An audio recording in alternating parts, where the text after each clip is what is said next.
start the day off. Oh no, he's slaying. We got 5 seconds on the clock. It is about to get flashy. Don't challenge me. This action is heating up, ladies and gentlemen. The crowd goes wild.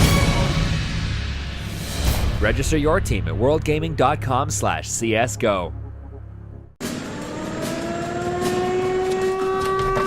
Talk to me. Enemy forces are coming from the northeast. I've gathered the team. Good work. Global Offensive Unit, listen up. We are Code Red. This is not a drill, so pack your lunches, tie your shoelaces, because recess is over. We are more than soldiers. It is our job to counter our enemy's every move and to strike back. It's time to see what years of training is done. Are you ready for this moment? Too late if the answer is no. Your objective? Get in, get out, survive. Any questions, monkeys? Yeah. We just want to register for the CSGO tournament. Oh, that's next door? Register your team for the CSGO tournament for your chance to win $90,000 in cash and prizes. Go to worldgaming.com/CSGO for more info. Okay, and I we got are. you. I started recording. Fuck. Thanks for the help, though. All right, this is Peaker's Advantage, Episode 4, with our special guest, Jason Moses O'Toole, or at OnFireMoses. But before we get started, we have a word from our sponsor. So, World Gaming and Cineplex will be offering a CSGO tournament with over $90,000 in total cash prizes, with the winning team taking home over $25,000 Canadian. Teams may qualify through online qualifiers. The top 2 teams from each online qualifier will advance to the regional finals taking place in Cineplex theaters across Canada. The winning team from each of the 8 regional finals will earn one of the 8 coveted spots at the national finals at the Scotiabank Theatre, Toronto. All expenses paid. First online qualifier starts August 12, 2017. Regional finals will be on September 10th, 2017. This tournament is open to U.S. and Canadian residents age 17 or older. Tournament registration opened on July 20th, 2017. Go to the link below and register now. Thanks. Thanks for Thanks to memorize that. Thanks to our sponsor. No, absolutely not. I didn't memorize it. I'm reading it off a notepad. Definitely right memorize now. that. Dude. Don't sell yourself short. My bad. Okay, so Jason, welcome to the podcast. How are you? Thanks, man. I'm doing good. Pleasure to be on one of these with some current players. That's going to be fun and exciting. Yeah, you think so? Yeah. Fun and I do, exciting. actually. I think you're fun and exciting. Thanks, yeah, we're all on mad good teams. You guys have all just waded through the shit storm of NA roster changes. It was hard to fight off all the offers, but you know, You've been on the battlefield for the past month. But we all settled real good where we were at. So, What did CLG offer you, Davey? Was it like 200 grand to sign? Just signing bonus, yeah. Yeah, when I was there, that's for damn sure. Finesse was messaging me every day, like, just come, man, like, just come. Zero Like, chance. Wait, let's talk about Ryu as the coach of CLG now. How did that happen?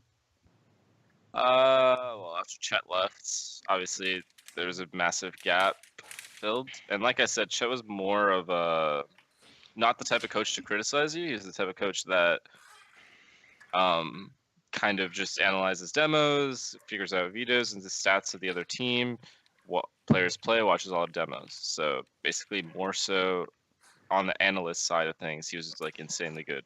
But when it came to criticizing people, he wasn't that great. You saying he's beta?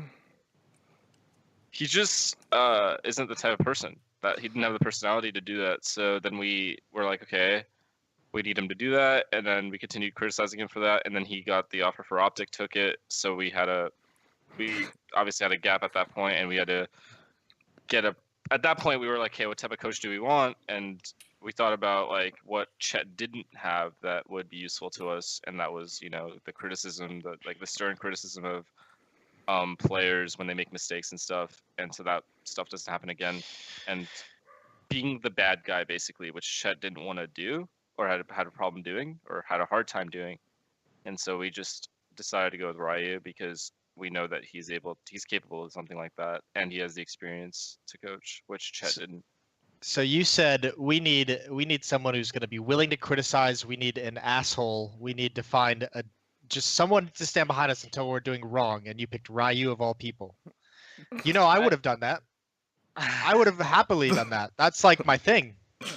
I mean, Jason. There's one better option. You're too busy, dude. That's the problem. If you were in the market, I'm sure we would have considered it. But you know. Well, did you That's ask him? That's why I think Steele's a good coach, because I think he doesn't care if you like agree with him or not. I don't know. Were you on CLG when you had to Steele for a coach for a bit, right? FNS. Yeah. I don't know if you guys liked him or not. I know the Valve rule came out, but I always thought like coaches are always too timid. You know, they don't tell you like, yo, don't peek that. And then when someone's like, well, you know, I should have killed 4 guys, then they're like, no, you're a fucking idiot. Like, yeah, no, Steele did that a lot, especially with like Tarik and stuff. He'd make sure that he just got his point across and like put in the time.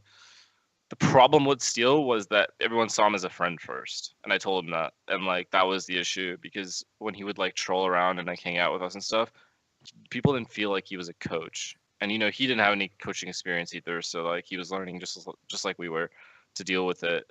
So that was the only issue with Steele. But outside of that, yeah, when it came to criticism, he was like probably like the best that I've had in terms of coaches. He just told people that they fucked up when they fucked up, and he would be like whiny about it, you know, so you not want to do it again.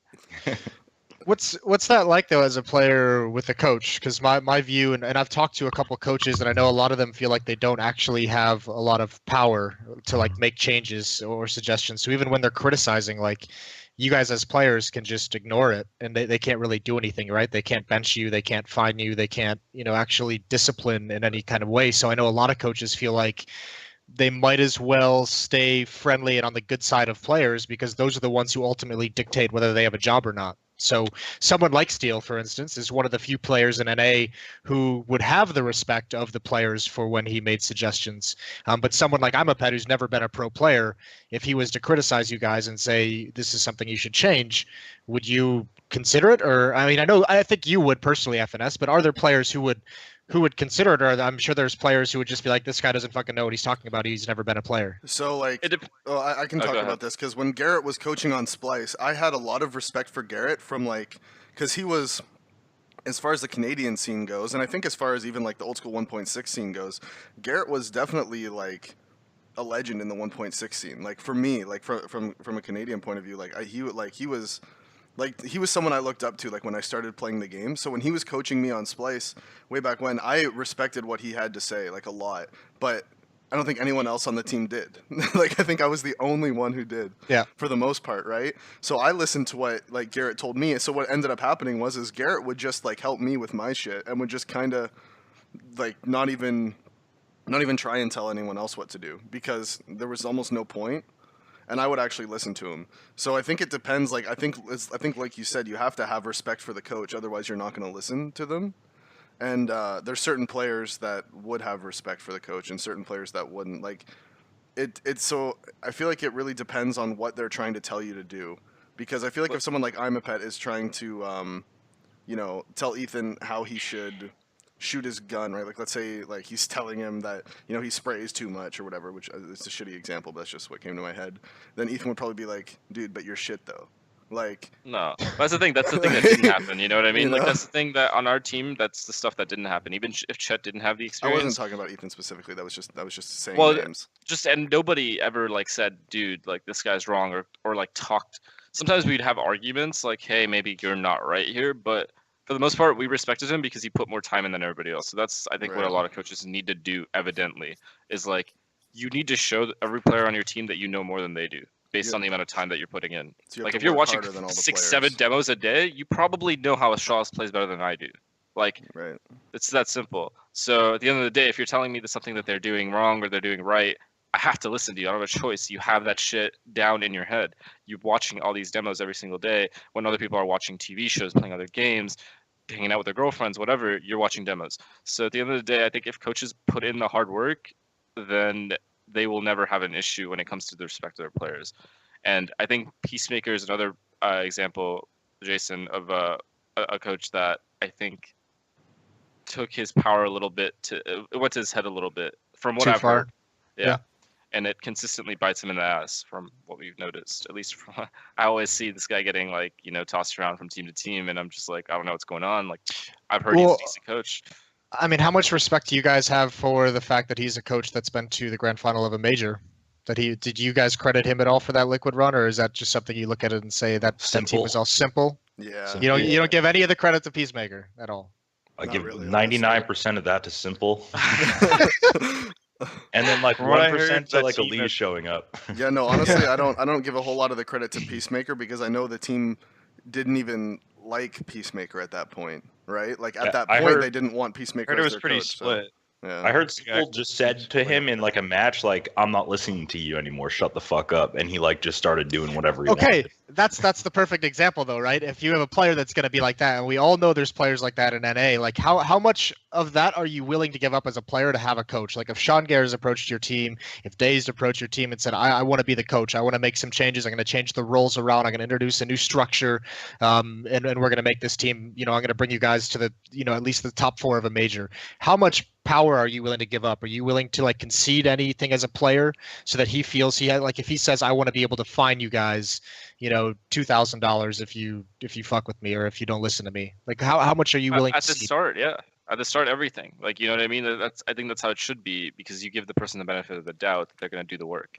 But the second you start seeing that the person isn't doing the work and all they're doing is power tripping, it's a whole different thing. Right. And I think that's what a lot of coaches do, is maybe they just power trip without putting the work in because they can. And you asked like if orgs give too much power. They do give too much power to their fucking coach, like to their coaches. Like coaches have full authority to get, well, at least on this team, to give fines, to do whatever they want. Basically, they could replace people if they want to. Obviously, it has to be like between the teammates as well. But at the end of the day, like Simple could have been replaced if Peacemaker made that happen. But I'm pretty sure other players like Hiko, I think, had a lot to say about that. Like Hiko was really Well, when you talk Simple about as- fines and stuff, Moses, I definitely I think it's one thing that's kind of needed in an ACS because I mean, you can ask anyone here. People are always late for scrims. Like, I mean, I understand sometimes scrims go a little bit later. Like you play a team and the game you don't finish your previous game till like 6:05. That's a little bit different because normally you can see in Steam and you can be like, all right, well, they're ending their game. It's whatever. But it's annoying when like it's the first game of the day and like the other team doesn't show up till like 3:15. That happened to us and you're yesterday. like, We started the first one Yeah. 20 minutes late, so then every scrim for the rest of the night was 20 minutes late. yeah, and like obviously like every once in a while a team's gonna have something come up, but it's continuous in NA that people are always late. Like it's always been like that. And I think like if a team is continuously late, someone should get fined, especially when half these teams are living in gaming houses and stuff like that. But I don't know. And then also, I just think like the coach should be able to fine people, but like obviously, like you said, you shouldn't power trip. Like if someone genuinely didn't mean to fuck up and they did, you shouldn't fine the guy. But like if he's continuously screwing up, I think it's like you want to find people for things they're continuously doing, like they're continuously not listening or they're continuously late. You don't want to find someone for doing something one time wrong because then you're just going to get in people's heads. I think like you want to, you want it to be like rare that you get fined, but like someone should get in trouble for just screwing up constantly. And I feel like that was a big problem that we had on TSM. I think like it's just no one respected anyone on that team, and like they would, it was just like, don't do that. Whatever, I'm gonna do it. Like I feel like if owners knew though, then they would be fined, because I feel like a lot of the times a coach isn't going to sell their players out to the owner, because like Jason said before, there's this, at least with the past coaches I've had, I've felt that they're kind of protecting their job in a way by avoiding criticizing people on the team, because the second a few players start talking to each other over Steam and start getting this sort of resentment towards a coach, then that starts to build, and then they start losing power, and then the players start complaining to like the people just above lose the the faith. coach. And then, yeah, so I think there is that sort of coaches don't really want to sell their players out to like management in some cases. I think if I ever became a coach, I would just try. The number one goal is to work with your in-game leader. Whoever the in-game leader is, Yeah. work with that person. Don't fucking I agree. try to, be above them, I guess is one way to put it. Just like, don't try to completely change the game plan that the person had. Try to work with that person. Try to come to a compromise if you guys have different play styles, stuff like that. And I think that's what a lot of coaches are maybe doing wrong, is that like they're coming in with so much power and an like insane salary now that like they just try to change everything to the way that they need to, and if the team doesn't adapt the way they want, then it doesn't work out, and the players that end up getting rid of the person anyway. And I think that may be the problem with Peacemaker, was that he consistently, I don't think he completely works with the in-game leaders that much. But that's just me. Like, I don't know for sure. Obviously, it's just me. Has there ever been a time, Jason, where you considered stop not being an analyst and being a full-time coach? Have you got any like offers that would be good enough for you to consider that? Not recently. I did at when I first transitioned into analyst work. After like the first year I was doing it, and then I pretty much turned everything down just because, for that exact reason, is I know as a coach you're probably the first one gone if a team isn't playing well. Very low You job just security. probably are. Yeah, and also I didn't feel like there was a lot of power, like especially in NA at that time. Like, and it was even more of a shit show back then. If you guys remember playing in the region at that point, it was like teams barely stayed together for like 3 months at a time. At least now you have some contracts keeping them together, but it was such a shit show that I was just like, there's it's not even really worth the stress and the effort and everything like that. And I think eventually it just got to the point where obviously I'm too busy to do anything. So I think most teams have just kind of given up contacting me, or just don't think I'm good enough, whatever it might be. I don't know. I just find it interesting because I know one of my big reasons why I didn't do it is because I felt like the coach wouldn't have any power to actually affect change back then. And I think it's interesting hearing FNS say a lot of coaches having like the power trip going the other way, like having too much power, being able to change everything and changing too much or trying to do too much with their team. So that's kind of an interesting take on it as well. Well, a lot of coaches had the same issue that you had with like, I just don't feel like I have enough power. So orgs, to compensate for that, gave them all the power, and then all of a sudden it was like, oh fuck yeah, like I'm sick, like I got all this power now, like, and they would just go like way too far to the other side with it.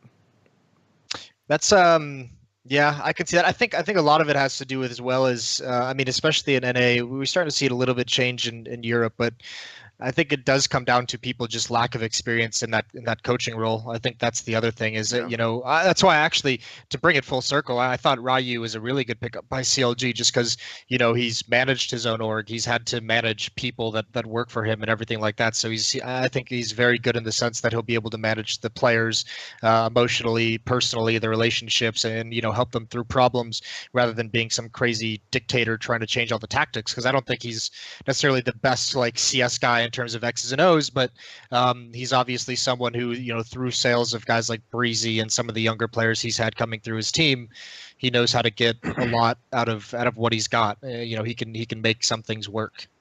Right, and that's what our goal was at the end of the day coming in, was to not get like somebody who has insane analysis power. Like, we could get an analyst for that. We wanted more of somebody that isn't afraid to criticize players and we'll work with them to improve, instead of, trying to, like you guys have been saying this whole time, keep their job, I guess, is one way to put it. And so I think that's the reason, going back to the first question I was asked, that's the reason I think we went with Ryu over. I think the biggest problem with coaches I've had so far is that they don't take the time to learn their players, right? Like, every person learns things differently, whether it's like visual or just like listening.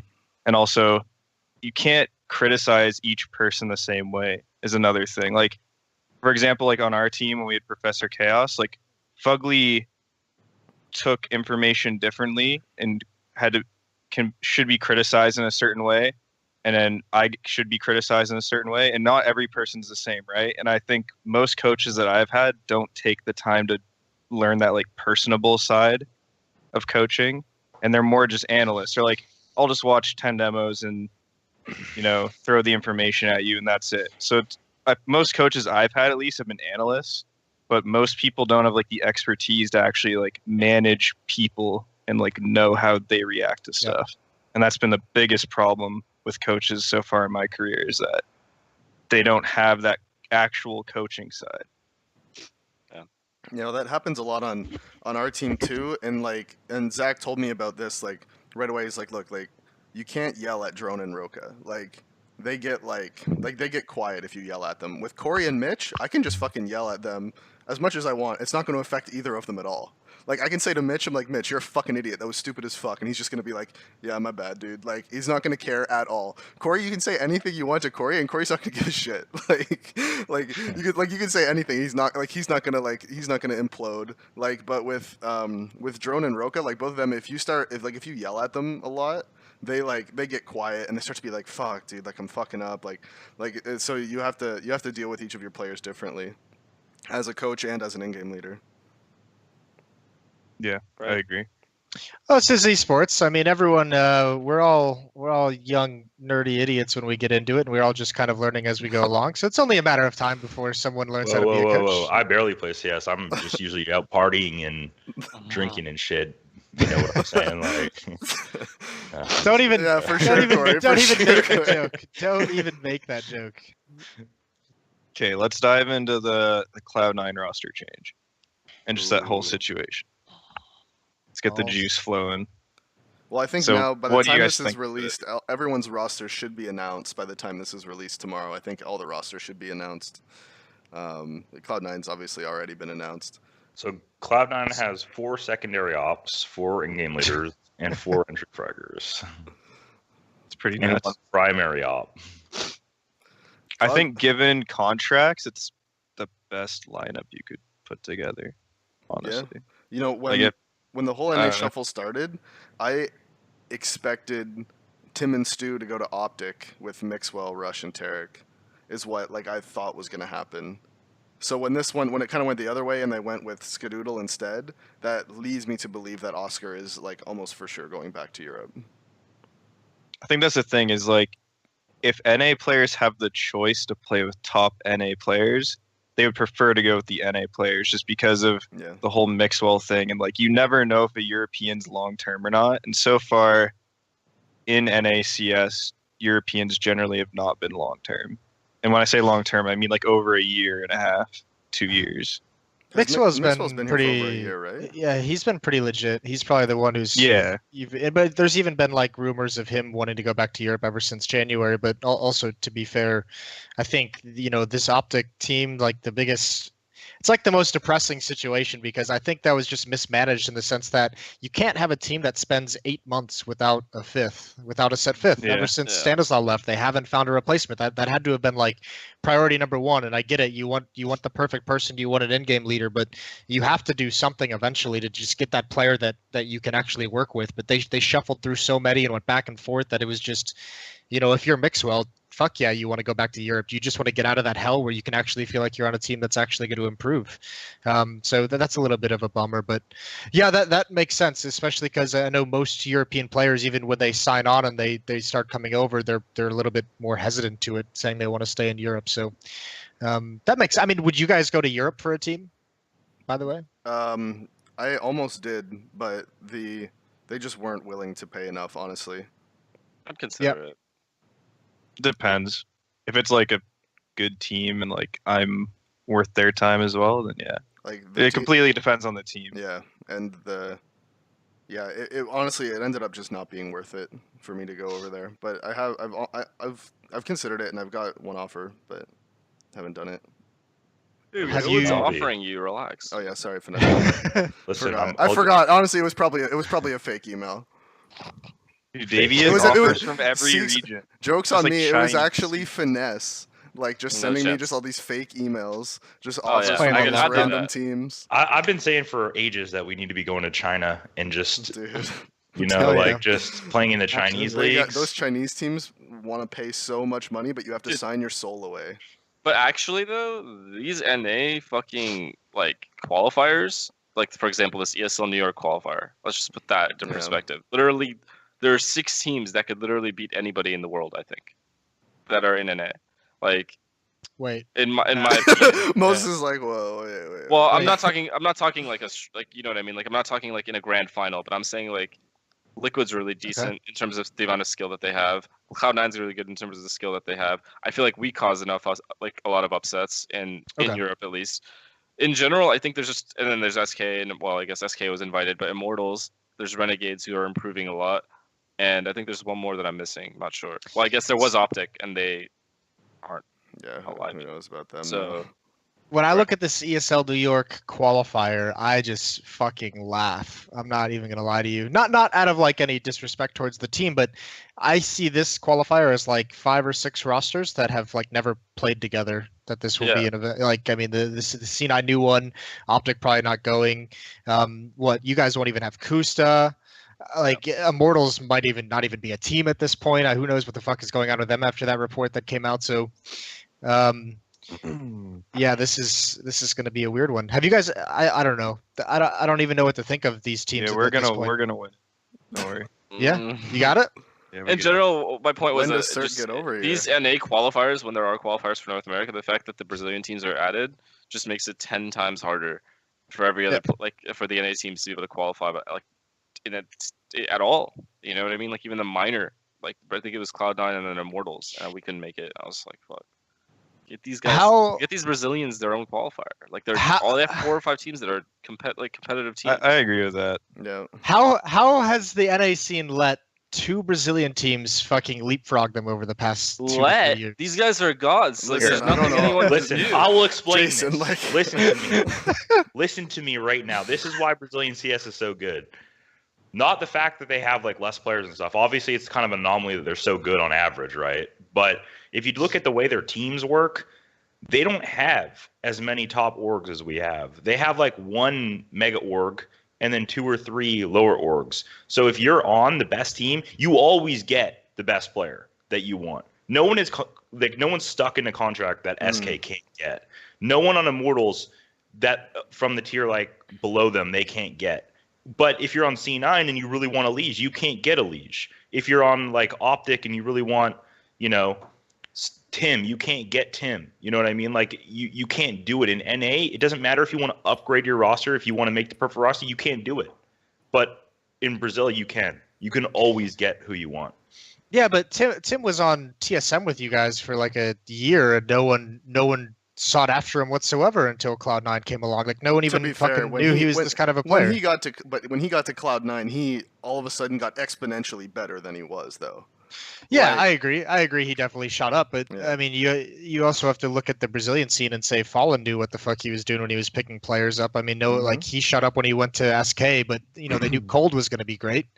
I mean, here's the real thing is like how outside of Fallen, Cold, and Fur, I don't think I see a single Brazilian player who's better than the NA players. Like, you know, these guys aren't like some world beaters outside of those 3 players. And yeah, SK is pretty much untouchable in that sense, but even Immortals climbing up. Yeah, try scrimming against them and you'll see, and we'll see how much better they are than the North American players. Right, but like look at the improvement that Immortals made. I've look at the improvement they made. 28-2 I agree with before.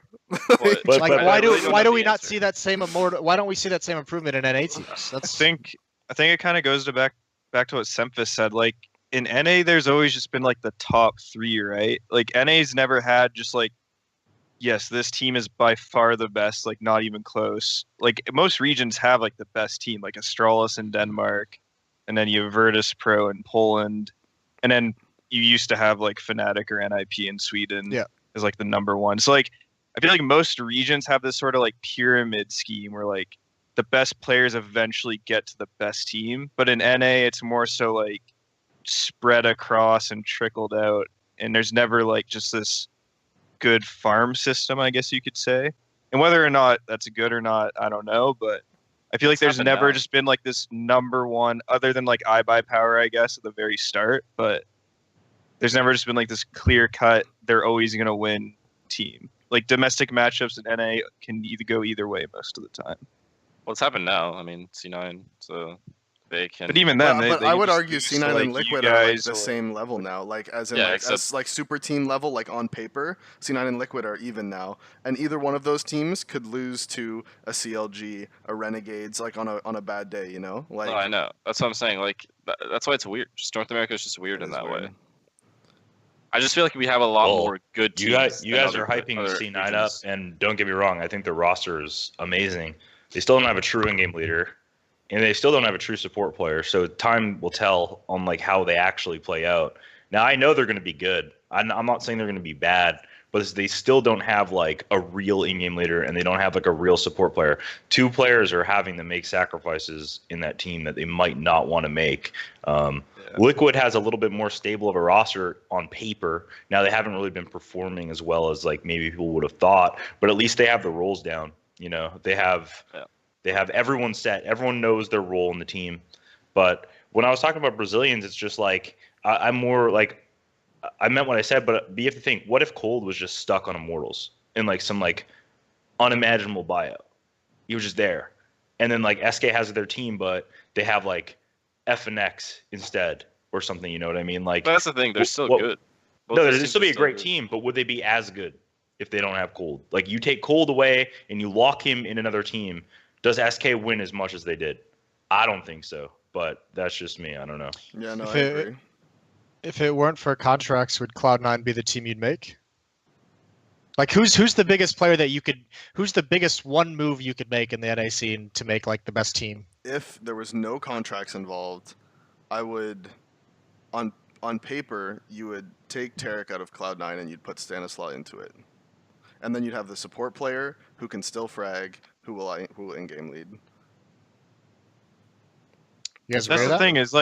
thing is like people. I think Sui's a fine in-game leader. Like Yeah, no. every don't time think I he's a talk bad to him, like IGL.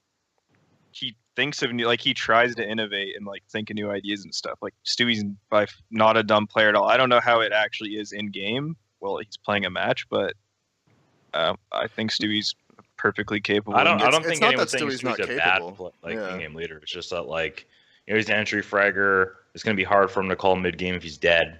Like I don't know. There's a bunch of things that play into it when you have. Isn't someone that's, like- Zeus pretty much like an entry in-game leader as well? Yeah, kind of, but I think Zeus plays like way slower Yeah, than that- Stewie does. Like they kind of default for like a minute and a half. But I'm not. I mean, rules are rules, whatever. But I just mean like, I mean, Stewie did quit in-game leading, and Tim tried, right? So I don't know if he's like wants to do it 100%, but maybe he does. Maybe I'm wrong. Maybe that's his true goal is to in-game lead. I don't know. I always got the vibe that like they're always missing like a true in-game leader, but. Yeah. Yeah. There's from what I there's none to get. There's not anyone out there. No, I know, but Okay. Yeah. I mean, yeah, there's Stanislaw pretty much like. Well, that goes back to what Corey was saying before, is that like if you want the best in-game leader in North America, who you think is the best in-game leader in North America right now, it's not an option. Who's the best in-game leader in North America? Would it be Stanislaw? Fuck, I and don't even want to you say can't really- what I want to say. Because I think Finesse has done fantastic with CLG, but I hate giving him compliments. I agree. Like, I hate complimenting Finesse, but I think when he went back to CLG, CLG got so much better. Thanks, And man. like, but I hate saying that because fuck you. But it's just true. But it's just true.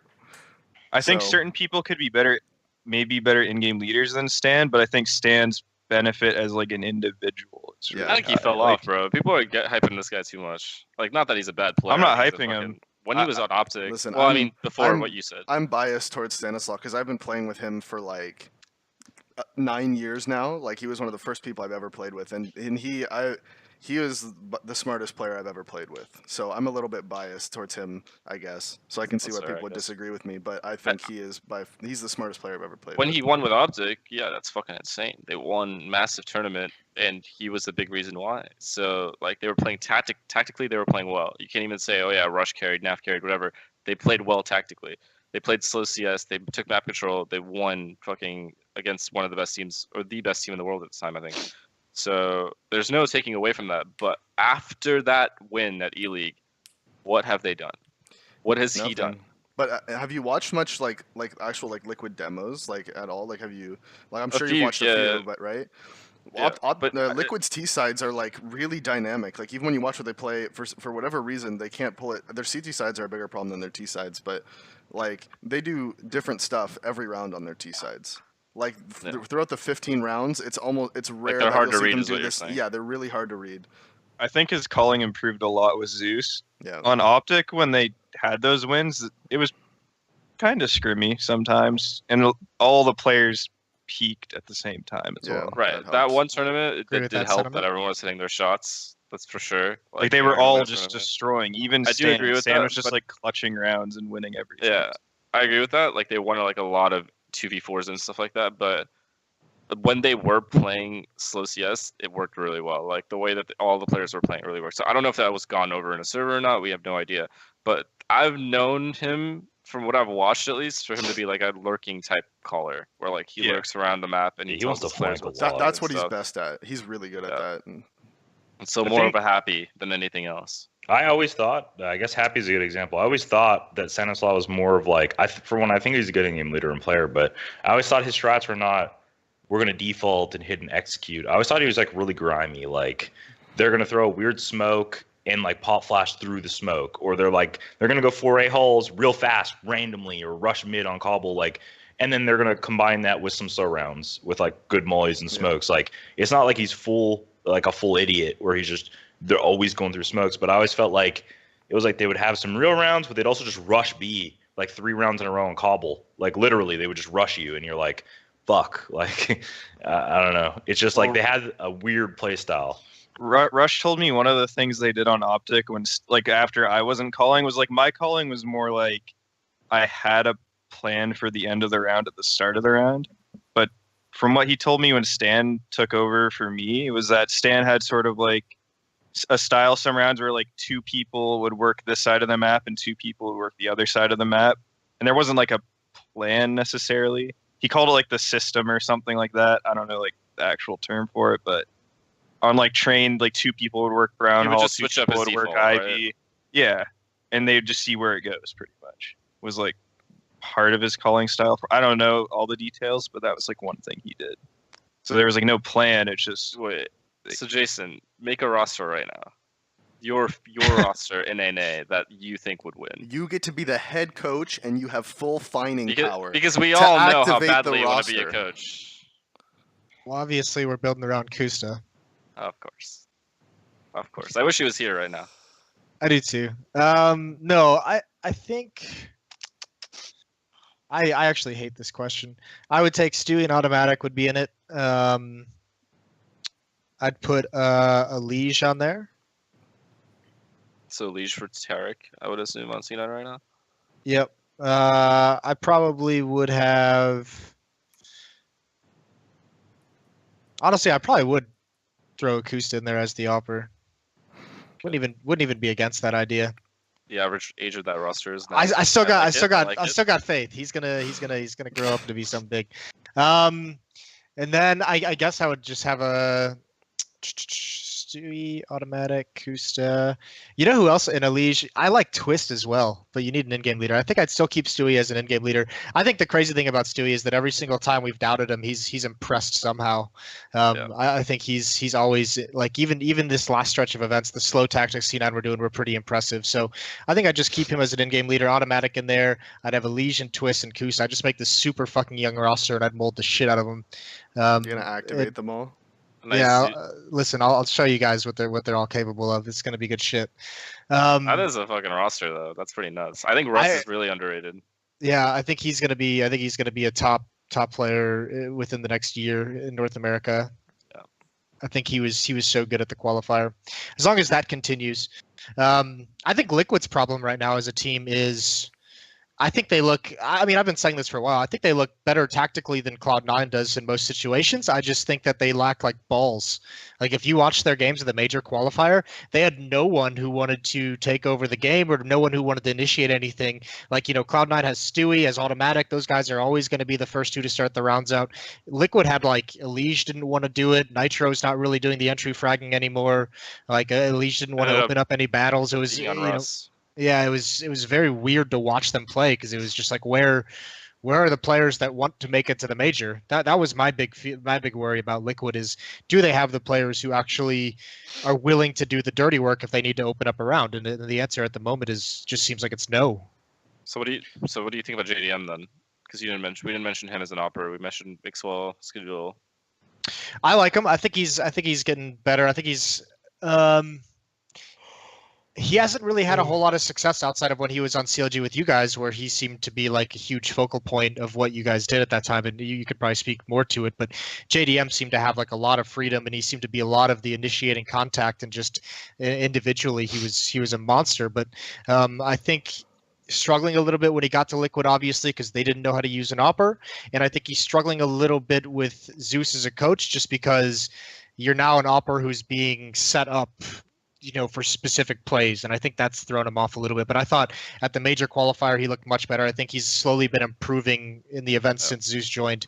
I hope he gets back to it, because I thought for a good stretch there he was a better opper than Skadoodle in my mind. So I hope he gets back to that level. So you make this roster, and you make it with just 5 superstars. But the top teams don't even have 5 superstars. You have Glaive on Astralis with like Cagerby, who's not really a star right now, at least. You have SK with Taco and FNX before they got Phelps. Like, you have a lot of teams that don't just have 5 of the best players in their country on a team. And I think that's where a lot of NA players go wrong, is they want to just keep stacking. They just want to keep stacking. Like, we'll win if we just get a better player. That's what matters. But it's not what matters. That's not what makes them win. It's the fact that, like, you know, when Iva Power was doing good, they'd steal doing a bunch of dirty work. Of dirty work. They had AZK, and I know they both can be star players, but they weren't being star players. They weren't thought of as star players. And you have AZK taking all the bitch roles and doing like a really good job of it. And I think, like, yeah, if you can convince like an Elige to become like play all the bitch spots and he actually commits to it and gets really good, then sure, like, it works. In on paper, that's like great. But I just feel like most of these guys don't want to do that. They don't want to be the guy that's like playing all the small sites and like lurking on, being a T-side lurker that doesn't do anything. You know, the lurker that just sits there like Zipnix and he just like holds and he never ever makes a play, and then he just throws nades and then like flanks real late. Like, people want to be making plays and being the stars of teams. I don't know. That's just my opinion. I just think like just stacking more and more skill doesn't always like necessarily make a better roster. That's why I like Tarik on Cloud9. That's where Moses activation comes in. That's why I got what these I mean, young like, players for. I got these young guys. No, we're gonna start young, change the mentality. Yeah, that's going what to I'm become He's an gonna NBA leader mold very them soon. into better humans. like, if you could convince these guys to be the, you know, those type of players and actually get them to commit to the role, then obviously, like I'm saying, it would work. But yeah, I just feel like inherently they're that good because they want to be good players. Like, there's something about someone that's that skilled that they don't want to then go and change and be a crims. You know what I mean? I don't know how to explain it. Like, that's not their goal, to be like the 4th best player on a team. They want to be the best player on the team. And if you can hit that out of them, then sure, then it's great. Then I agree. But I think, well, here's the thing. I think with the roster I threw together, I think Tim and I think Twist are 2 players who I think would do whatever the fuck it takes to win. I think from talking to those guys at events and everything, especially Tim, I haven't talked too much to Russ, just because I've only seen him at a couple, but they strike me as guys who have the proper mentality of just saying, what do we need to do to win? And maybe that's changed with some of them, with some of their success, but those are just guys who I think would do the dirty work. And I mean, we saw Twist do it for Liquid at the event, like when he started taking over opening rounds. But I mean, it's part of that mentality shift that has to happen in this region. And, you know, speaking of which, can we just make an agreement, a gentleman's agreement among the 5 of us, that you four players right here in this podcast will become the council that changes North America, that stop putting up for the late practices, for showing up 20 minutes late because some dude on the other team's off getting fucking stoned or some bullshit. You know, That hasn't happened call in him out a on long Twitter. Time, Jason. Yeah, sure, like fucking Wednesday. Like, stop putting up with that shit. I mean, play scrims properly. Just delete scrims. Get your own private server. Don't even keep score. Just do 16K, reset the round every single time, and just repeat fucking rounds and strategies for like half an hour. I've proposed that to teams before. People don't want to do that. Like I've said, it's like, look, let's have where we just do fucking 5 pistol rounds each. Like, we just, like, okay, just practice different pistols, do whatever. And then after that, we do, like, just 15 rounds of 16K, do whatever you want. Don't be a fucking idiot about it. Like, if you pull out 4 auto snipers, I'm going to fucking break your neck, right? Like, not that bullshit. But, like, and just like, straight up just practice, like, just full-on practice. And teams are like, well, what if we have to practice 4 spies? Or, like, what if we have to do this? I was like, man, shut the fuck up. Like, do you not understand? Like, like, do you not get it? Like... It's like, then you can just buy a pistol. Right? Like, exactly. Then practice your 4 spies. Just buy Deagle armor. Like, you can do that if you want to. Like, how are you this fucking dumb? Like, but why is it? How is it possible that every player in the region complains about practice, complains about rank S, complains about all this different shit? And I want to throw out there. I've never complained about rank S. Just saying. Okay. Davey, You're the one but we Davey. complain about, Davey. But like, is there any group effort to like actually change that or fix it or any kind of This suggestions? is what I'll say, Moses. Is just like, so you come on, right? and it's Thursday, or let's say it's Wednesday, and you got a match tomorrow. Now you have 3 maps versus this X team, one of the top teams. They're 20 minutes late. What do? You cancel on them and lose all 3 of your maps? You know what I mean? Like you need them to improve, and like it sucks that they're late and they're fucking everything up. But at the same time, like you're hurting yourself not to play them, even though they're like fucking you. If you know what I mean? Like it's one of those weird scenarios where it's like, guys, like I'd love to blacklist these guys right now, but we can't because we really do need the practice. That's just like the way that my teams always felt, is like, all right, these guys are scrimming us and they're playing like idiots, but we got no one else. So it's like, I don't know. Here's my hard. question, Corey, because I used to play against you, and whenever fucking Wardino would get a little bit scrimmy in the server, I would talk shit to him. and you would do the same thing. You would do it. You would get scrimmy yourself. You'd be like, all right, well, we can't beat him. We'll fucking join him, and you'd start rushing up mid and shit. Do you still do that? No, not really. All right. I can honestly attest to that he hasn't been, but we've been practicing like a lot lately, like actually like practicing shit. Like we come into like practices with like a full game plan for like the map that day. And it's just like yesterday when we were practicing Mirage, it was like, hey, this whole T side, we're practicing taking mid control fast or slow, and then splitting a site off of that. So there's not really any like time for that or any like space for it. I mean, like honestly, at the end of the day, like back then when I used to scrim people, like the teams were not as fine tuned as they are now. Like you got away with way more. Like I scrim people at majors. Like there's demos you can watch of like me playing Kenny S and literally knife out, B hopping up mid and just chasing him down. Kenny S, the best opera in the world, I would just chase him down, B hopping after him and kill him. Like the game was like not as fine tuned. He wasn't being saved by teammates. So like you could play a lot dumber back then, and it was still annoying. Obviously, like everyone talks shit to everyone and stuff, but like nowadays you get punished like a lot more for doing stuff that's like, I'm not saying you can't do calculated pushes, but you know, if you're doing solo stuff with like an M4, you're pretty much an idiot nowadays. Like if you know, like it just doesn't work as well. Unless you're fur. Unless you're fur. Unless you're fur. But then you have an MP9 and you've killed 4. Yeah. And you've killed 3 people and have taken Finesse. 20 damage. What's up with what about you guys have an academy team, right? Yeah. Have you ever set up just practice with them that you always know they're going to be on time for, that you always know they're going to take it seriously? Yeah. We have a couple times when we can't find any scrims throughout the day, or like no one's playing. Like right now, for example, is the best time because no one's playing. Like Splice, and then there's like Rogue, I think, and C9 just recently. But outside of that, like we just talked about, every other team's shuffling, so there's no one's playing CS. Is it worth it to play the academy team? Like, I know you guys you guys probably stomp them to a certain degree. Yeah, but... it's worth it to a point where you get to throw executes and you get to run your default properly.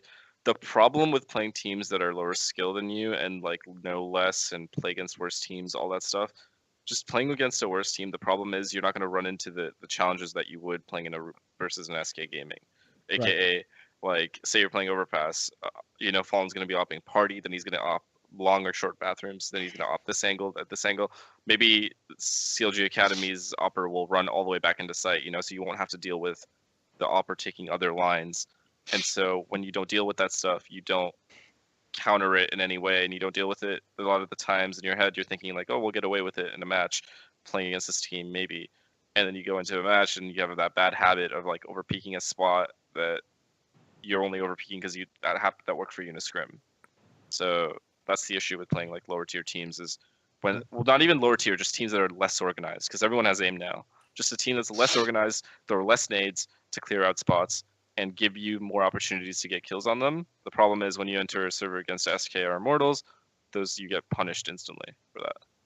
Yeah, for me, I don't mind playing like a lower like premier team or something, as long as you're only playing like 1 map a day or like maybe 2 max. Like you just got to fill most of your scrims with the better teams, so like what FNS says doesn't happen. Like you don't you don't get screwed. But like I definitely think it is definitely easier to run your strats versus lesser skill teams because they don't fuck it up as much. Like either they push you every single round because like that's all they know how to do, and then you just let's say, all right, let's not play these guys again. We can't even run our strats, which has happened, or they just play really passive and you get execute on them. So Yeah, like it's definitely good for running your actual strats because they're like the ones that play back, they play back. Like you kind of get full map control on them and you can just do whatever you want. Whereas like sometimes you play a scrim versus like SK is a good example. You don't really get to just run your strat versus SK. Like everyone knows that. You don't just get to run up and just throw your nades and just hit a site. Like they're gonna disrupt you somewhere before you actually get it. Splice is alive. CLG is alive. Is energy alive? That's the question, Dad. I mean, we're alive. I haven't heard anything. I haven't seen. You haven't heard anything? You haven't seen Cirque set to join Energy? The HLTV article from this morning. People are just doing articles. I on didn't it. see it. I don't even know what's going Let on. me see this shit. Who is this Cirque? motherfucker? I've heard this name a lot lately. Who is this He was guy? supposed to go to Rogue, and then if you believe the rumors, Energy swooped in and jacked that Why is transfer. energy out of always Rogue. swooping in and grabbing the ANJs and the Cirques of the world? Well, they stole Cirque from Rogue, apparently. Damn. Yeah. Damn, dude. It's not very nice. NBA money. I had nothing to do with anything. Impulsive, whatever. Impulsive is over there in the shadows doing this thing. Just scheming. Derek's making plays again. Derek Little has finger plans for this V2. roster 2 years down the road. In 2 I don't years, know your what- roster will be €5. Yep. You guys are slowly getting weeded out. And Daps will be starting up the all Canadian squad. For all I know, at the end of the year, I'm getting a coaching offer from it. I can't speak on any roster things. No, is it? Well, it's got to be announced by. Well, you have to have your roster submitted by tonight, don't you? Yeah, but I think you do. You submit rosters privately. Yeah, but They I'm don't just have saying. to be on the roster on ESPN. So when do you guys start No. practice is my question. I don't know. I can't answer that. What? He's giving us nothing. He's just This guy's letting working for nothing the go fucking here. NSA It's over crazy. I can't answer that. You'll see when our practice starts when I post in the screen. Okay, cool. So you can message me. you're not getting any scrims against CLG. That's it. Blacklisted before we even play each other. I'll give you 5 maps of the best scrims you'll ever get. Oh, shit. Yeah. 20 minutes late. Actually, shit. though, speaking of scrims, we did play against the new Cloud9 roster. Obviously, they have nothing right now. They probably haven't even practiced like dry run anything. And yeah, it was pretty good. They look good. Did you win? Did you win? We They- won CLG a map doesn't and we win. lost a map. No, we won a map and lost a Nice. map. We destroyed you on a map. Relax, Yeah, kid. that's true. On that one map, you did. What map was that again? Cobble. Awful. Oh yeah. Yeah. Here we go. Here come the excuses. In 3, no. 1. We shit on you we hard don't enough on practice an. the map with we- our main We Vito. shit on you hard enough the map before that we had Yeah, to we just honestly- let I you don't have one. understand, Moses. Mentally, you it guys was on just- Inferno. I can't wait to watch their Inferno matches, dude. This is gonna be the most No, dominant this thing I've is the ever thing. seen. I know that CLG thought we were scrimming them, but we were running strats every round. No, you were running. You guys were playing well. Like straight up, I took like 2 or 3 things that I saw that you guys did, and I'm like, Did you man, take like my this shit's spot? good. I think you know which spot I'm talking about. Ethan was real mad. Oh about it. yeah, Did you graveyard. take that spot? Don't say. Ethan was so mad. Ethan of all people, this kid's the Yeah. least toxic kid you'll ever meet. He's like, you're an idiot. Except fucking Davey. The And- second he did that, Yeah, I shit on. Well, like that spot's insane. Like I That's get like bankrupt. 2, You should've saved minimum that. 2 kills. You Minimum should 2 not kills use that. every round. you should not use that in It's scrims. okay. It's all right. Minimum 2 kills every time you're there. Minimum. There's never been a He time actually where I does haven't get a lot got of 2 kills kills. there. I don't There know. hasn't You guys been have- one time I haven't got 2 kills there. You guys do have a good Inferno for sure. Like, Davies mad. hard to beat. Definitely hard to beat. Definitely hard to beat. I'm scared. We played Splice first match of the season. Yeah, definitely Vito Inferno. That's They just have. But That's that's our Daps' best though. map, though. that's gonna be a banger of a match then. Let's put it that way. But you have a different roster, Daps. Are you still confident it's your best map? You lost the Dirty Peak Pete, Maybe and it's always good that map. Yeah, I don't know. We're gonna be. I'm not gonna say anything. we can just play Dust. We can just play Dust too if you want. Is this new Cloud9 roster gonna lift a trophy within the next 6 months? No. No, that's the thing I don't think they'll do. I think they will. dominate in NA though. I think they'll dominate in NA, but I don't think they're lifting a it trophy. depends on what, like, if there's like another NA event with like the top 8 North American teams, then yeah, probably. I mean, they're not gonna win ESL One New York, or they're not gonna win a major. You know. Yeah, we're talking 250K plus. Yeah. I mean, Corey, you were saying that you didn't see this Cloud9 as that good because you think they're all star players, but I don't really see Rush and Tarik as like star players. I think Rush is the one that's going to be doing the like. Rush told me he's a support player for the team. And no. Entry for Ivy. Yeah, that's what I figured. That's what I figured. Why has he done that? Why are they doing that? Because he's the one with the personality that would do it. Because I think why you need a coach, Jason. Rush is probably the most willing to throw the nades and play smart. Like, no offense to Tarik, but I feel like Tarik's better suited to just go in with Stewie than sit back and like throw set grenades and hold map control. I think Rush would be better at that. I think at the end of the day, they'll all be able to use their strengths, right? Which is mainly just how skilled they actually are. So I think in NA, everything they do will work for the most part. I think it's gonna have to. I think it's gonna be. I don't see this team being great on slow tactics. I think they're going to. Well, okay, so they're going to be really good on executes, I feel like, and very good on like fast tactics. I don't think they can do like slow pick off. So you don't think they're disciplined players? No, I just think that they have all the strength of the same OpTic that won E-League. They're going to be a team that's really, really good at swarming and getting into bomb sites. And I mean, OpTic, I didn't think I agreed with more with Daps. I didn't see anything crazy tactical out of that OpTic team. I just saw when they said go, they had 4 players attacking a bomb site from different angles and all doing it within the same like 3-second window, and it was just overwhelming. And everyone was hitting their shots. I still don't know why. I mean, maybe you can answer this, Finesse. I still don't see Tarik as like this like crazy like game-changing, team-changing player. I think he's a good player. I think he's got a lot of very good strengths, and I think he's in terms of like his aim and his entering ability at times. I think he's up there with the best of them in the region. But I don't see him as like this player that's going to change a team. I see Rush as the kind of player who can change a team with the way that he can get going, more so than Tarik. So you think if they got Naf and Rush instead of Tarik and Rush, that team would be better? No, not necessarily. I don't mind Tarik on this team per se. I just don't see what everyone else sees in him in terms of him being like the star impact player. I think he's just not consistent enough to have that title. There's that, and I mean, I guess also the other thing is when you guys say Rush will be the one like supporting and throwing nades, I guess that makes sense. I don't know if Tarik would ever want to learn all the nades and smokes. I don't know. Does he know like a big wealth of smokes? I mean, he does for the most part. If you teach him something or show him, or he's obviously not like a demo watcher. He definitely doesn't do any of that shit. But if you show him stuff, he'll listen to you. He's a really good teammate. That's the best quality Tarik has. Like no matter like how skilled, whatever. At the end of the day, he's an insanely good teammate. Like he'll do whatever. He'll drop you an op and fucking pistol. It doesn't matter. He doesn't have like an ego like towards his teammates. None of that stuff. At least from my time of playing with him. So he's a really, really good teammate, and I think that's what's going to be really good for people like Stewie, Tim.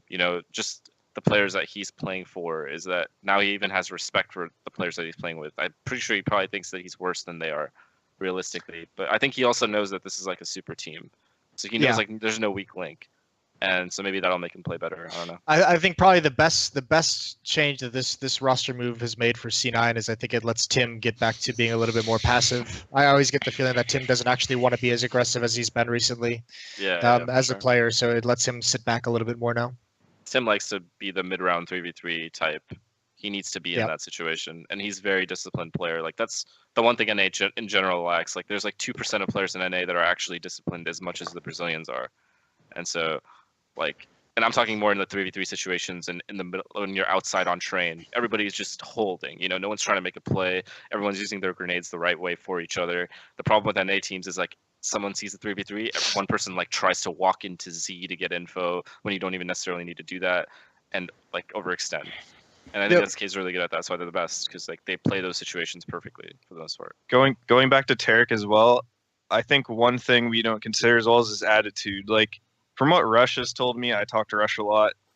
Tarik's like the best teammate he's ever had in terms of like attitude and everything, and that's one factor that a lot of teams don't consider when picking up a player. And that was actually the main reason I wanted to pick up Tarik on OpTic, was because our team lacked like a positive like happy person that would like bring a good atmosphere to the team.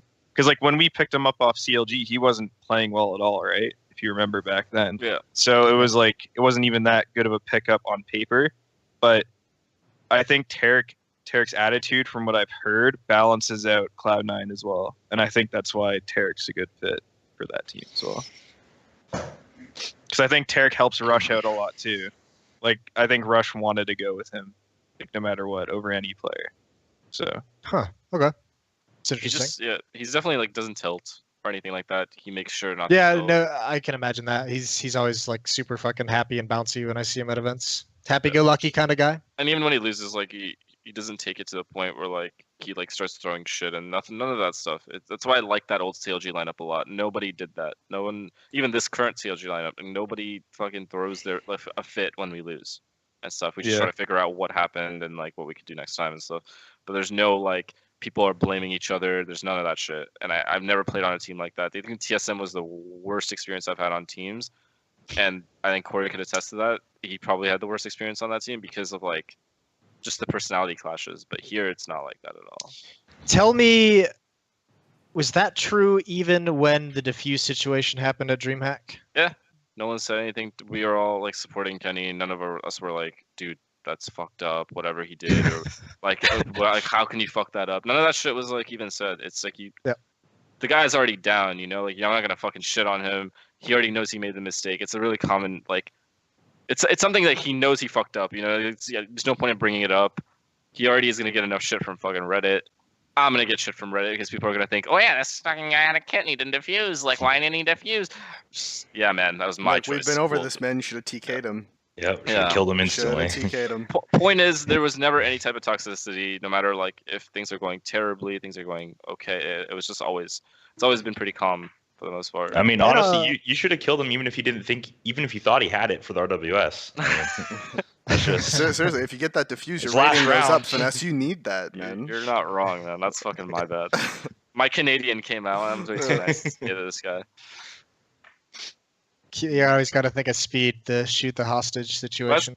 That's another thing. Like, I know people give you shit, Moses, for, like, I guess, overhyping Kusta is what people say that you do. Is like, yeah, like you're basically like a Kenny fanboy. But the kid is probably the most talented player I've ever played with. Like, he's insane with a rifle. He's insane with an AWP. He's insane with a pistol. He's pretty consistent ever since I've played on this team. But before that, I didn't really watch, so I don't know. Yeah, he's made like a couple or three or four mental errors in the time that he's played. But outside of that, this kid is a good teammate and like doesn't tilt and is a good player. So I don't see any reason why anybody would have anything bad to say about him. You know what I mean? Yeah, I mean, it's just he obviously his first forage into professional level with Liquid was a little bit rough. And it just so happens that his 3 or 4 mental mistakes that he's made are like 3 or 4 of the biggest mental mistakes you can make in terms of like, you know, pulling a Molotov out with 3 seconds left instead of planting the bomb and the defuse thing. But yeah, no, he's still good. I just like him. I mean, the first time in MLG Columbus, the major qualifier, I think it was, or maybe it was the major itself. It was the minor. It was the minor when, well, no, I mean, this was like Thorn. Right? No, Thorn walked up to him. It was like Thorn and I were coming down out of the hotel room, and Thorin said something to him like, oh, you must be Kusta, you must be this player, but I don't know, whatever. He made a Thorin comment, and Kenny just like fucking pulled out both fingers and gave him a double middle finger and just like fucking turned around and walked away. It was, and ever since then I was like, yep, he's got the mentality, he can handle it. So that's pretty funny. Yeah, that's a good one. And it's hilarious because Kenny's like, you know, a 3-foot Chinese kid. Like he's so quiet, so small, so short, and like you just don't expect that kind of. But he does have like the hard ass kind of mentality and attitude to him, which is pretty cool. Yeah. No. Yeah, I mean, if he can recover from all of that he's went through, and then come back, then that makes like for a really good player in the future. He's a really good team. Every teammate I have, I know I'm like overhyping my teammates right now, but every teammate I have on this team, no one like is a bad teammate to each other. Well, I think Ethan's really good for a young player in the region as well. I think Ethan's like a really interesting player to watch and to keep track of. Yeah, he's really, really good. He's like improving every single day. I could tell, like he learns new things, he takes criticism, all that stuff. Good. But this has never been the criticism of the region, right? Because well, at least it has. I guess it used to be. I've said for years now that there's no shortage of talent. That all these players in NA are just as good, if not equally as good as the European players, outside of maybe your superstars like Simple or Device or like the Brazilians like Cold Zero and Fallen. Like those guys are special players. But for the most part, the NA region matches up skill wise fine. Oh yeah. It's just putting it all together that seems to be.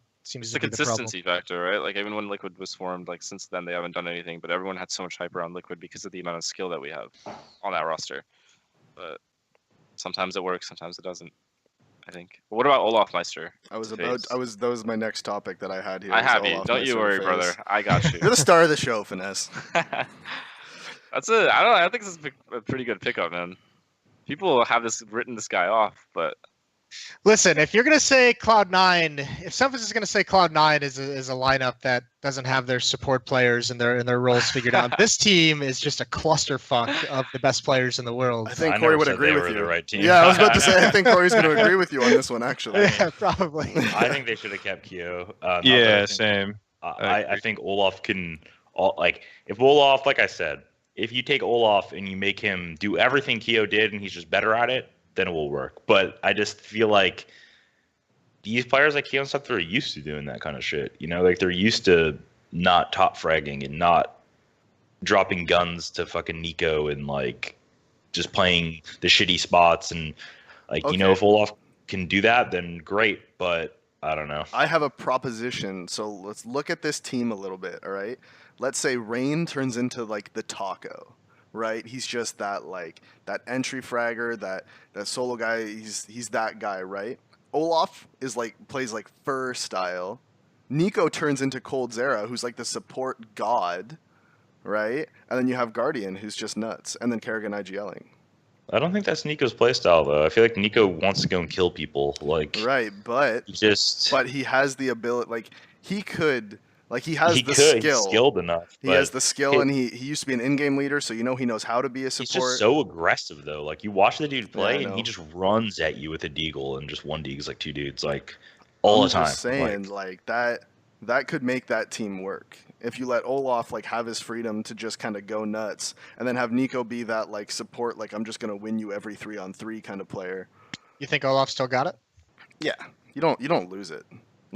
You fall off a little bit, but that not because you got worse, but because you played better than you normally would have at one point, and then you go back to, where what your level is at, and I don't think that means that you can't reach your peak again.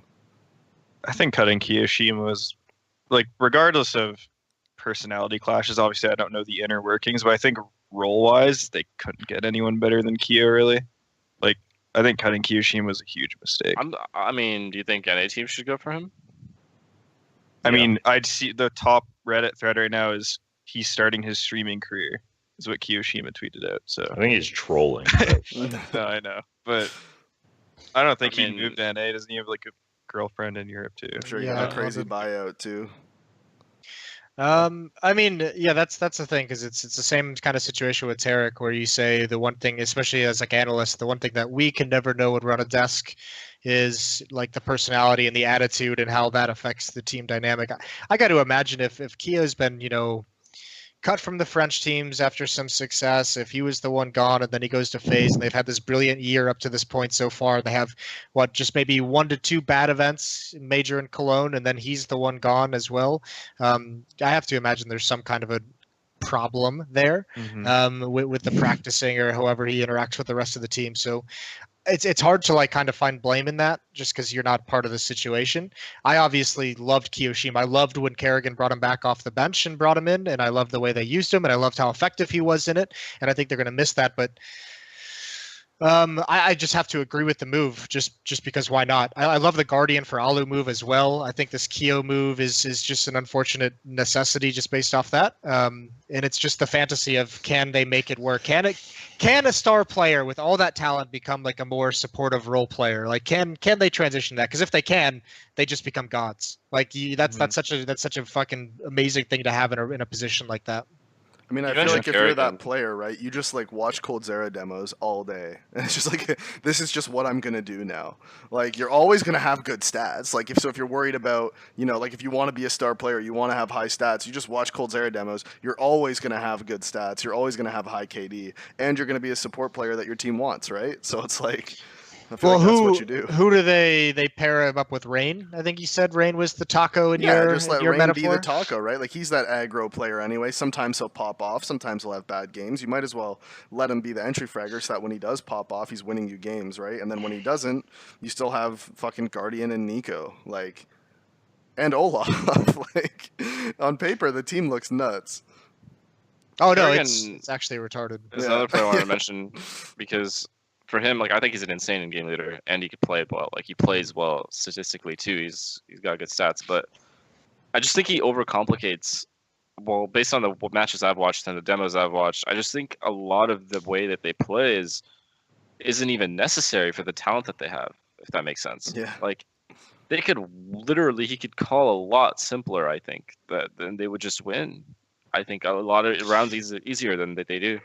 Well, one thing we've said on the desk about FaZe, like me and Yanko and Thorin, is that we thought this FaZe team, their best event and the way they looked and played was at Katowice, which was the first event they had, like 3 days after Nico joins. Do you guys agree with that at all?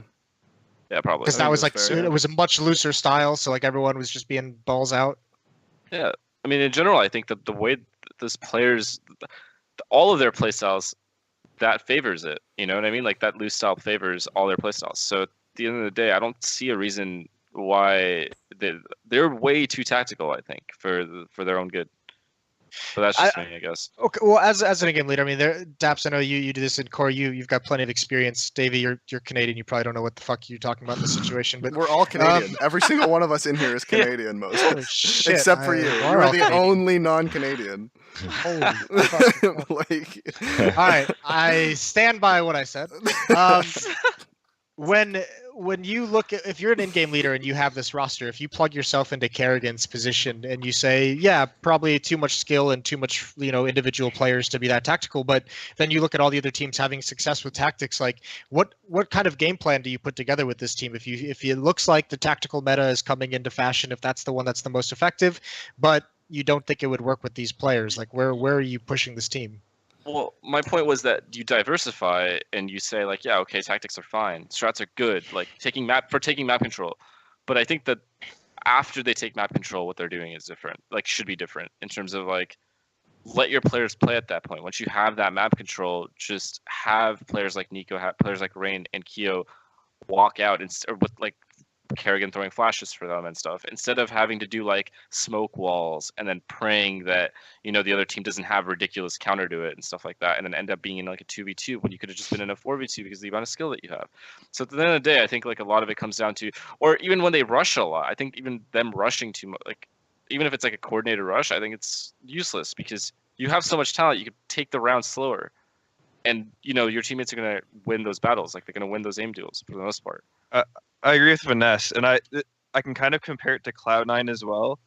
Cloud9 last season or the last 6 months, whenever we beat them, I know it's like online or whatever, but every time we would beat them, they were trying like too hard to be smart. But when they beat us, like how ECS used to have it where like you'd play Inferno twice in a row. Yeah. Like the first map we beat them like 16-13 or 16-12 or whatever. The next match, since we already just played them on Inferno, they just started like 4-1ing into sites at B, doing like really simple, just like pain training us because of the skill they had, and they just destroyed us like 16-5 or something. Yeah. And I think that's an example of like Cloud9 had significantly more skill than us, and they just used that to their advantage instead of like trying to double fake and like overcomplicate. That's what Kerrigan's teams have been doing, and that's what happened at the major qualifier too. I felt like there was just too much going on. There was just way too many people separated. You know what I mean? Like, and you don't have to have that. You could literally walk in, like Dav said, like 4 into a bomb site with that roster, and you win most of those rounds, 70% of those rounds. But now with this new roster, you just throw in the Brazilian 1-1-1-1-1. Yeah. And you just, at one point, someone throws one smoke, like on Mirage. Someone throws a smoke top mid, and then instantly you got one guy jumping through the smoke to connector, one guy peeking cat, one guy peeking out palace, one guy peeking out B, one guy peeking out T stairs. Everybody takes a gunfight across the whole You don't let map. Brazilians. You don't let SK take map control, dude. You lose every time. Everyone take a fight right now, and everybody just goes and takes a fight across the map. People are gonna die. You're getting some sort of map control somewhere. You can't have map control because the way that they play is just once they have it, they've already won the round. It's too difficult to stop. It's always gonna end up in like those 3v3s, which they grind out every time. And then Coldzera's alive in a 3v3, and you're gonna lose it 90% of the time. That's what makes him the best, dude. He just is the best 3v3, 2v2, just the best mid-round player. Well, he's the best player in the world, but he's the best mid-round player. He's impossible to read at all. Coldzera's gonna win you 80% of their 2v2s. It's just like if you have a lineup like FaZe with that much skill, I think what you need is just really good mollies and smokes to get them in more aggressive positions. You don't want to I don't think you save any smokes for the late round. You don't default and be like, all right, let's go do the smoke wall outside on train and then plant, because the planter gets gayed, people are just stuck behind smokes, people are flanking. It's not really that great of a strat to run a lot, right? But if you just have them throw E-box, mid-5 smoke, you put Ivy presence, maybe you get a dude out like Olof hiding, and you just do little things to help people get control of the map, and then let the skill take over. That's when they'll win a lot easier, because you want them to be able to take battles, but you want to help them get in safe positions with the right nades. Because if you throw nothing for them and a dude just peeks mid on train, he's gonna get opt. You're just gonna die. But if you throw the right smokes, you can still help them and not be overly tactical. And I think you just need to find the middle ground of not doing 5-man. A lot of people on Reddit, I've said this a million times, they think you throw 5 smokes, 20 flashes, 5 perfect Molotovs, and you take a bomb site. That doesn't work. It really doesn't work. I've tried it. Everyone here has probably tried the perfect strat. Cobble B, you molly, stairs, you molly, coop, you molly, top of the tree. It just doesn't work. You can't do it all. You can try, but plus people teams don't even give you the space to do that stuff because somebody's gonna end up dying or get dinged. Let's just say it. That kind of shit hasn't worked since 2004 when I was playing. Yeah. I mean, in general, teams aren't going to give you space to run your strats. It's the whole point of CS. You can't just let teams play the way that they want to. So that's why map control is a big thing. The other thing is in 1.6, Jason, there was no hiding. If you're on CT side, you couldn't just hide somewhere.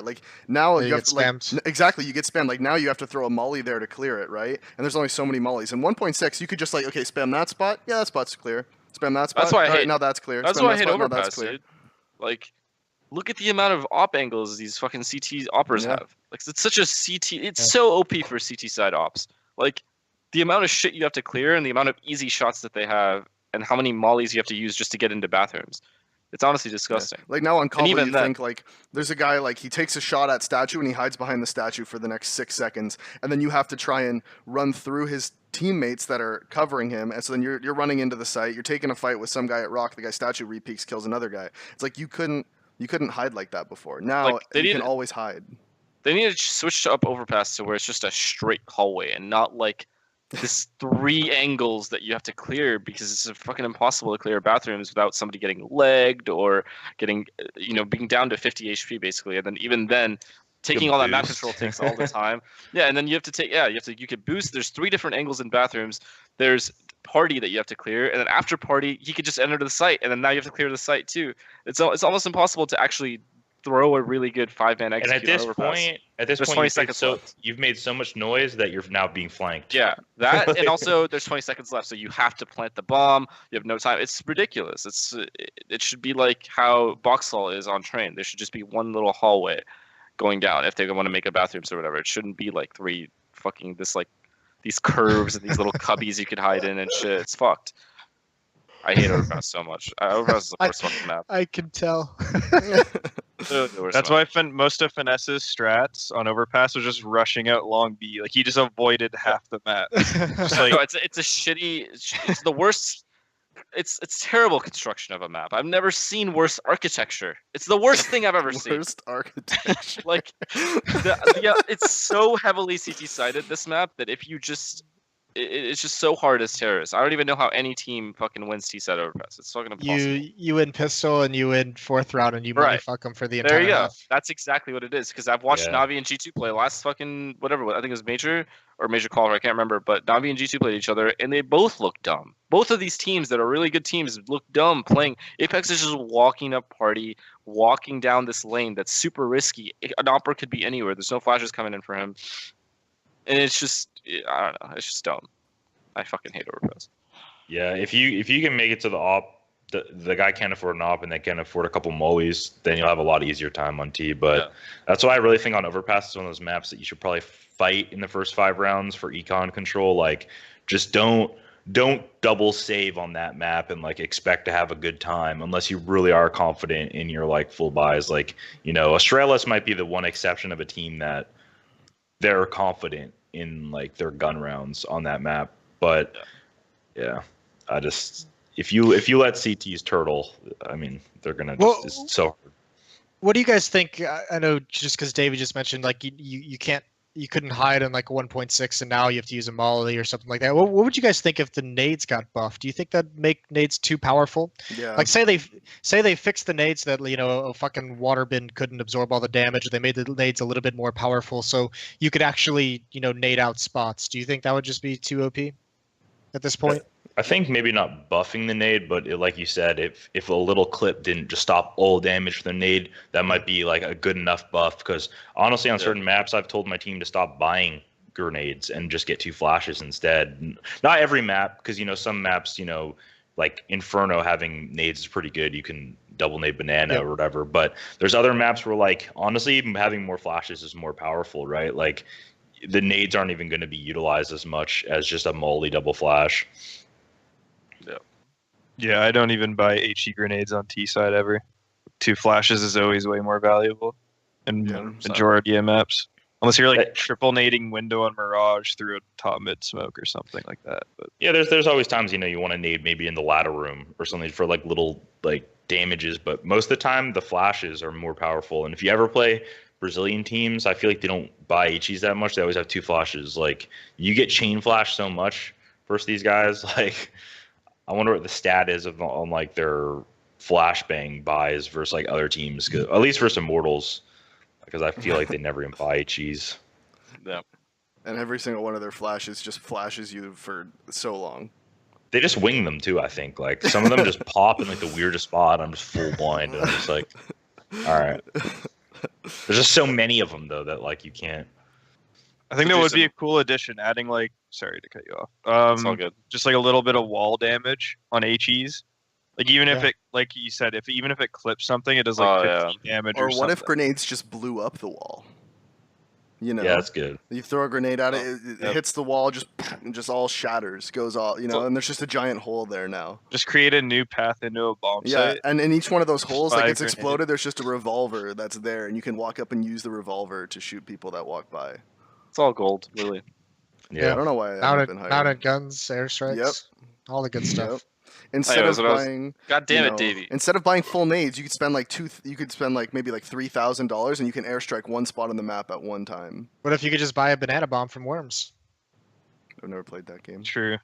Never played that game? It's really OP. Jesus Christ, you have a shit childhood, didn't you? No. We don't have those kind of games in Canada. Nope. Tell us about your childhood. It was good, man. It was all good. It's like start from grade 1 and go up. No. Slowly but surely, he's read every book in that library of his. Slowly but surely, yeah. All right, one topic I wanted to talk about was the potential new OpTic. And a lot of names thrown around is like pretty, I don't want to say a budget phase because all the potential players are really good, but I'll just say budget phase. We have a habit on doing that. I don't want to say this, but I'm going to say it. Like, essentially, it's going to be a star team. Like Mixwell, Alu, Magic's Boy, Dennis are the names I keep seeing. I don't know if it's actually a thing, but what are your thoughts on that? If it was a thing, right? Magisk, Dennis from Mouse Sports or Fnatic? Mouse Sports, right? Fnatic. Fnatic? Yeah. Ooh. So I saw 2 ends in most of the. So Dennis, Magisk, Alu, and Mixwell. Yeah. Spicy. I saw Freiburg a few times too, here and there. What's up, Ricky? Yeah. He says what's up. I don't know if I like that team. I mean, what are they going to do? I guess, but I don't see where they would have. There's no in-game leader. First of all, like Freiburg should. I think Freiburg could reinvent himself as an in-game leader. He's more experienced than everybody. I guess the only way I feel like that team comes about is if all of those individual players have no offers and are just so desperate to be on a team that they join OpTic. Or they make that roster. I don't see the upside, especially because that team is going to have to play in Europe, right? They're going to have to play in the European Pro League. They're going to have to start in Premier. I don't think move here technically. I don't think they are going to have to. I think if ESL lets OpTic keep ESL their license, wouldn't let them. ESL wouldn't. I don't know, man. Team. ESL let Winterfox bring over 5 Australians. Is it the yeah, rule? But the reason. Yeah, I don't know if there's a rule about it, but I know from my discussions with ESL, they don't like that. They don't want they let it happen for Australians and South Americans because there's no pro leagues there, but they do not want to. They do not want European teams to form, or the tier 2 European teams to just get in an org and move to North America just for the seasons because it's easier competition, easier to move up through the ranks. They don't want North America to be like this. They think it's easier. That makes sense. It's not easier. They've never played against. They've never played NA online CS. They don't know. Well, they've never played online. That's CS, a good point. SK and Immortals just sitting there in every qualifier. Well, what Alex Nair told me a while, because remember, Energy had 3 Euros at one point, right? So what he told me was that if it got out of hand, they would step in, but I think they would maybe allow one team or something. Boys, I mean, I guess it depends on their definition of out of hand, because we had 2 Australian they teams just don't last want season, Euros 3 European team, and they have 2 Brazilians winning the fucking division every single time. So I feel like things have gotten pretty out of hand. Well, Brazilians are just part of the region. They are part of the region. Australians, Winter Fox is gone, so it's just one Australian team now, and they're not even fully Australian anymore. So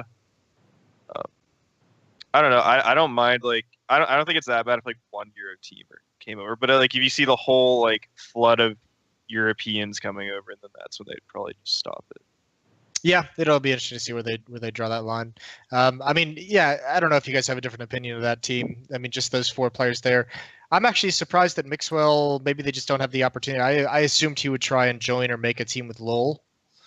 Maybe he changed his mind, but I don't know if you guys agree or disagree. I think that roster, that lineup doesn't sound very good. From what I heard, I think he had an offer from Mouse, and then he just chose not to take it. I think he did have the offer from Mixwell? Mouse. Yeah. From Mouse Sports.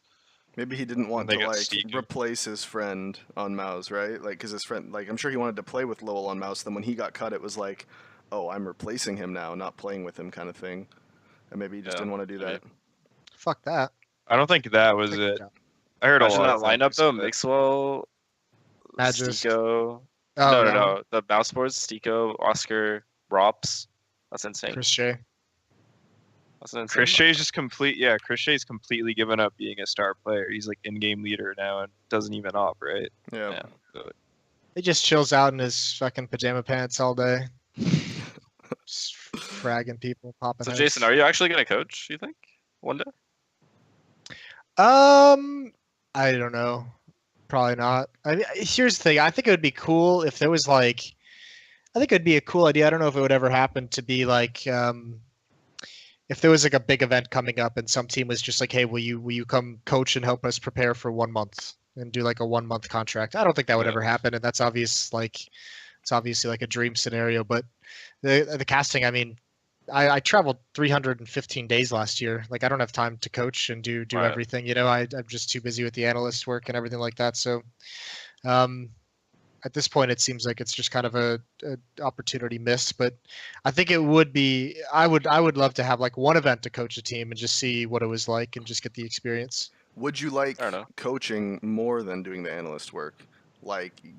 Just I'm not even going to try and say you're going to have this perfect scenario for coaching, because you never know what the scenario is going to be. But just as a general concept, do you think you would like coaching more than analyst work?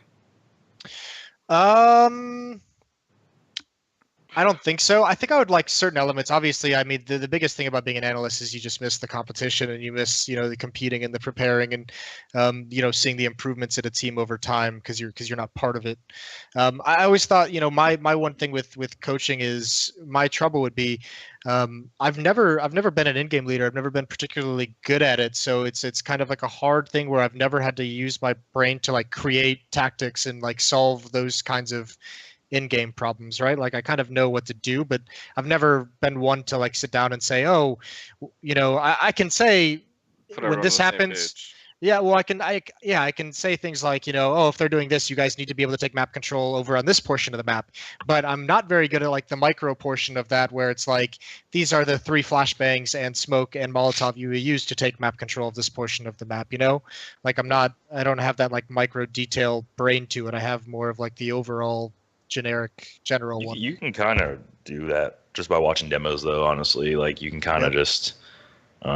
Usually, what I do when I watch demos, just if anyone watching cares, like you just rewatch the same round like 5 times, and you'll memorize pretty much like what everyone did type thing. Like it'll just be in your head, which is why a lot of times I think it's easier for in-game leaders to show a strat, and then they're like, "Well, how did we fuck that up? I know everyone's roles." And I used to say that, but then I was thinking, well, I did spend more time learning it than the like 20 seconds you took showing them. You know what I mean? So I can kind of see how like especially younger players screw it up a little bit more, but yeah. Well, I mean that comes with like that goes back to like practice and prep, right? Or like if you have that down better, then those stick. And I think that's always been kind of like the struggle. Like I know it doesn't directly apply, but I know like back way back when when my brother was my in-game leader, this is 15 years ago, but we would spend like 2 hours in servers dry running these kind of tactics, like before even getting a scrim. And I'm sure, Corey, you did that to a degree back in the day, but I'm pretty sure that's an element of Counter-Strike and practice that there just doesn't exist anymore, at least in North America. Definitely not 2 hours. Like, yeah, not 2 hours. Definitely not 2 hours. Like when we come up with new strats, what we've been doing is we dry run it probably about 10 times until like we've done it right like 5 or 6 times. And once you've done it right 5 or 6 times in a row, then you go do it in a scrim, and then you find out, okay, who fucked it up in the scrim? What did you fuck up? All right, so make sure you do it right this time. Like, this thing you say, okay, you fucked this up. Maybe they fuck something up while you do your strat, like they throw some flash or like Molotov that like ruin, oh, I can't throw this nade because it's on fire half the time or something, like right. There's always like little things like that. And then you learn what's wrong with it before you dry run it for 2 hours and then find out that this part of it's not going to work, so you have to change it. So you want to find out like which part of it is going to get canceled out before you like 100% like this is exactly what we're going to do. Let's make sure that we have every single thing timed perfectly to this exact second.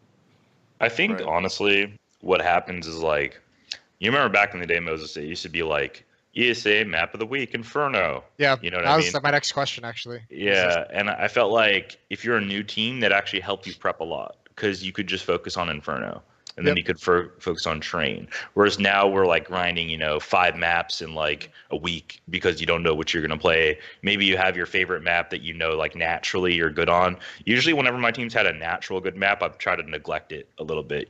Not. Just be like, all right, we're naturally good at this one. Let's focus on these 2 because we really need to have like a strong 3 map at least, right? So you get good and try to improve those. But what I find is like the 4th and 5th map that like maybe you practice, but not as much as the main 3.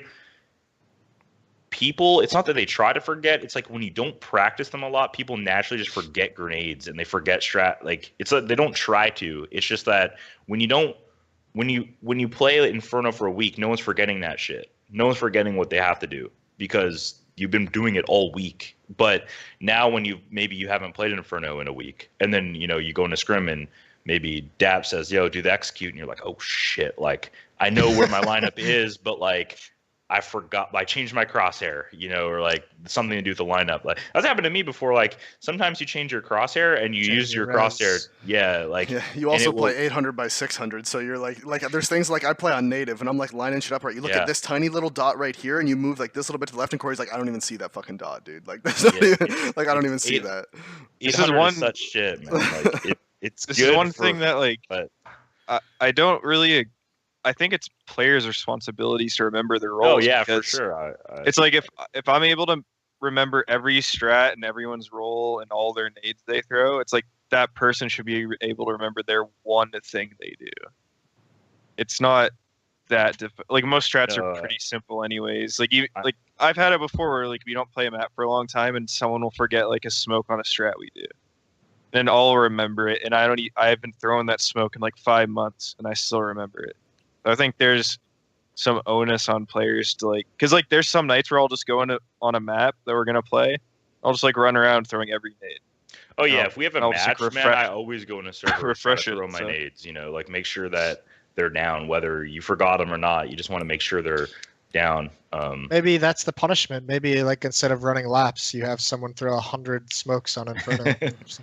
That might not be a bad idea. That was one thing I used to do. I think I did it with Energy before. Is like we'd all go in spec and one guy would go around the map throwing every nade. I did it a few times. That wasn't something we did very much, but we did it a few times on Inferno especially. There's a couple people we could do that with, Corey, right now. Yeah. While you're talking shit, I'm team dead. Partly myself on 800 for some of those. Yeah, Corey misses quite a few on 8x6.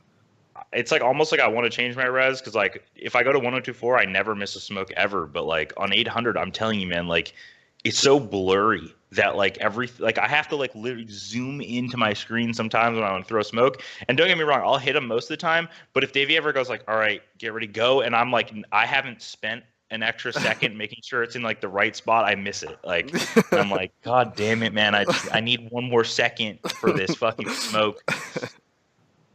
Yeah. For certain ones, like some of them are easy. Just time it off Corey. Just let Corey call it. That's what we do now. That's what we do now. Like, yeah. For real, that is what we do. For certain now, ones, yeah. Like on like we have like this B exec on Mirage, and everyone's like sitting there waiting. It's like, all right, Corey, you good? He's like, just a second. Like I'm almost there. Yeah.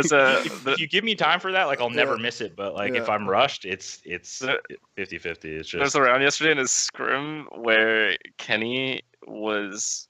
Because we play a couple scrims with Kenny because we're going to play Pro League with him. We're just not playing the qualifier. So we're scrimming with Kenny yesterday, and it was like a mid-round 2v2, and he just rushed. We were playing the Brazilian team, like X-Pain, Tempo Storm, and he rushed him in Z with an op. Kenny just ran into Z with an op and just no-scoped him.